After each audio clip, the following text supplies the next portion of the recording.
মনে করুন আপনার হাতে এক গ্লাস পানি। এখন এটা যদি 1 মিনিট ধরে রাখেন কোনো ব্যাপারই না, যদি 1 ঘন্টা ধরে রাখেন তাহলে হাত ব্যথা শুরু হয়ে যাবে। আর যদি 1 দিন টানা এভাবে ধরে রাখা হয় আপনার হাত একদম অবশ হয়ে যাবে।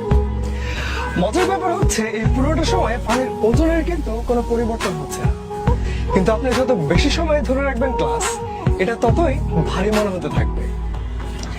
আমাদের জীবনের রাগ, ক্ষোভ, ঘৃণার অনুভূতিগুলো এই পানির গ্লাসের মতো। হয়তো কারোর সাথে আপনার ঝগড়া, ভুল বুঝাবুঝি হয়েছে, অবশ্যই আপনার মন খারাপ হবে। এখন এটা নিয়ে আপনি যদি ভাবতে থাকেন আপনার কষ্ট আরো বাড়তে থাকবে। আর যদি মানুষটা কেন এভাবে বলবো, কেন এমন হলো, এটা নিয়ে সারাক্ষণ মাথার ভেতরে ভাবতে থাকেন, তাহলে কি হবে জানেন? মানুষের প্রতি ঘৃণা বাড়তে বাড়তে এমন একটা পর্যায়ে পৌঁছে যাবে যে সেটা হয়তো আর কখনোই দূর করা সম্ভব হবে না। হয়তো ব্যাপারটা আসলে খুব সামান্য ছিল, একটা ভুল বোঝাবুঝি, রাগের মাথায় বলে ফেলা একটা কথা, ছোট্ট কোনো ভুল যেটা হয়তো খুব সহজে শুধরে নেওয়া যেত। তাই রাগ, ক্ষোভ, ঘৃণা এগুলো কখনো মনের ভেতর জমতে দেবেন না।